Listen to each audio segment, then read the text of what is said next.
Ang sarap mag-ride talaga kapag ganitong hindi ma-traffic, no?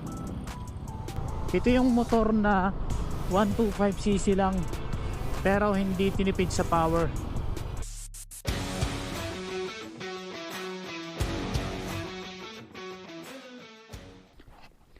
Yung isa sa mga dahilan ng pagpili natin ng ating motor ay syempre kapag yung budget natin ay hindi naman ganun kalaki talaga.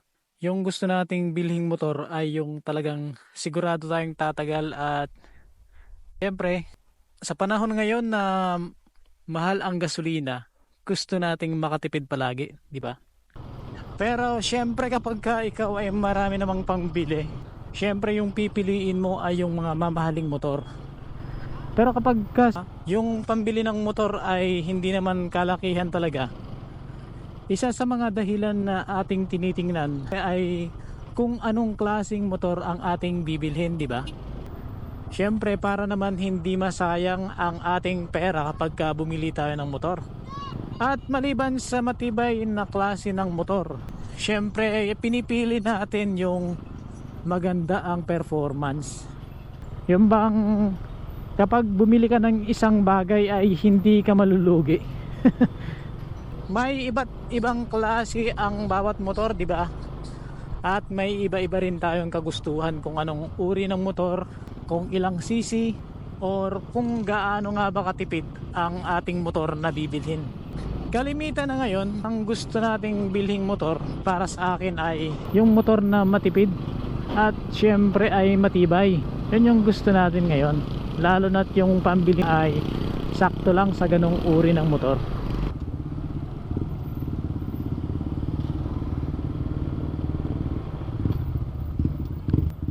Kaya nung una ay dahil sa yung gusto nating motor dati pa ay XRM na. Kasi alam naman natin na yung XRM ay hindi lang sa matipid, hindi lang sa matibay, kundi talagang alam nating subok na, di ba? Ang ganda ng tunog ng kanyang tambucho.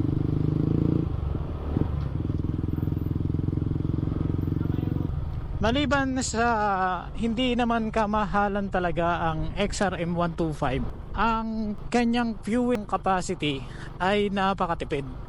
Kaya kapag gagamitin natin siya sa ating mga pang-araw-araw na biyahe, lalo na yung mga pang-deliver, parang mga ganon, di ba? Magandang gamitin ang ganitong motor. Hindi lang yung XRM 125, kundi yung ibang mga motor din na mga lower cc lang, lalo na ginagamit natin siya sa mga pang-araw-araw na biyahe at yung mga nagtatrabaho ng mga delivery, di ba? Katulad na mga binanggit na natin sa ating mga nakaraang vlog na ang XRM 125 ay low maintenance. Pero bagaman siya ay low maintenance at ay 125cc lang, yung kanyang power ay hindi tinipid. Kahit na sa 125cc lang siya, pero yung kanyang lakas ay masosolve ka naman, di ba guys? Ang gaan kasing tumakbo ng XRM 125. Mas lalo na ngayon na yung mga bagong XRM ay upgraded na din at sumasabay sa mga bagong design ng motor.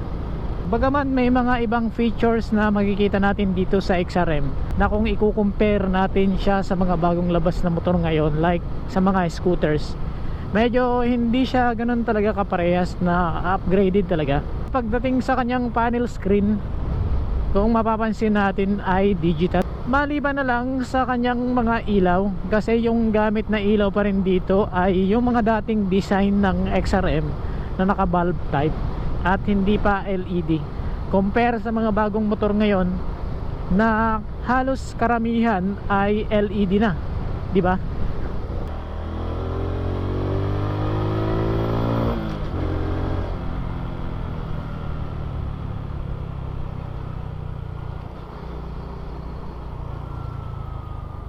Ang sarap mag-ride talaga kapag ganitong hindi ma-traffic, no? Bagaman matipid ang motor na ito sa maintenance at matipid sa gasolina, Di naman natin sinasabi talaga na ang motor na XRM lang ang pinaka the best at pinakamagandang gamitin sa bawat biyahe. Sinasabi nating hindi tinipid ang power ng XRM. Meron tayong mga kaibigan, ginagamit nila ang kanilang XRM 125 sa mga malalayong biyahe talaga, like ang iba ay galing pa ng Luzon papuntang Visayas. Malayong biyahe yun, di ba? Halos ilang kilometro din, pero kayang-kaya ng kanilang XRM. Syempre alam natin na kapag ka naglo-long rides ng ganun talaga kalayo, magpapahinga ka naman, di ba? Hindi naman talaga straight yan kasi baka bumigay din yung katawan mo. Pero yung iba ay kayang-kaya nila yung ganung biyahe. Meron tayong napanood na vlog, kagaya nga ng sinabi natin sa nakaraang video natin, na biniyahe niya yung mula Luzon at pumunta siya ng Samar. Yung galing pa lang sa Luzon, like galing dyan sa Manila papuntang Bicol, ay halos ilang kilometro na din yung aabutin, di ba? Tapos yung biyahe pa niya, bagaman sasakay siya ng barko galing ng Matnog Port papuntang Samar, yung galing naman ng Samar papunta doon sa lugar nila ay halos ilang kilometro pa din. Sa ganun kalayo na biyahe, syempre magpapahinga ka talaga, di ba? Lalo na mag-umaga yung biyahe mo. Pero sa mga nagtatanong sa atin kung kaya ba ng XRM ang tuloy-tuloy na biyahe, kung ako yung tatanungin nyo guys, ay hindi ko pa naman nasusubukan yung ganyan kalayo na biyahe. Kasi kagaya nga ng binabanggit natin na dito sa amin ay hindi naman talaga ganun kalalayo yung mga lugar na pinupuntahan ko. May mga ilan na tumatagal lang 2 oras at may iba rin na minsan sobrang 2 oras yung biyahe natin. Pero hindi siya ganun kalayo talaga kung ikukumpara sa ibang binibiyahe ng ibang mga kaibigan natin.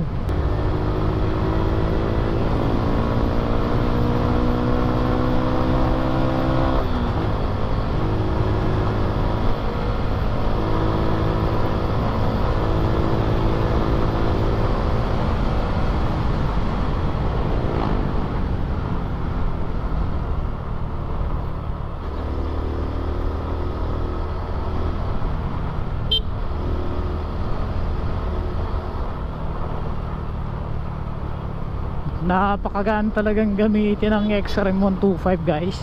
Ito yung motor na 125cc lang pero hindi tinipid sa power. Hindi naman sa sinasabi ko na ito talaga yung pinaka the best, pero base guys sa ating experience, maganda ang performance ng XRM, di ba?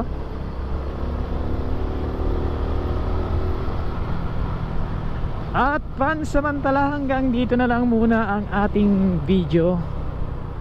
Maraming salamat sa inyong panunood. Ride safe always guys. At this is Nel Ride Moto.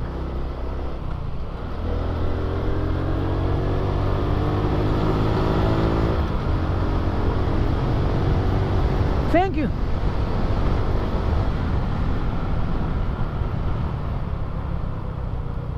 I don't ever slow up, no I don't take shit. I got no love for the fakeness. If you wanna play tough and wanna hate this, I'll always show up. I don't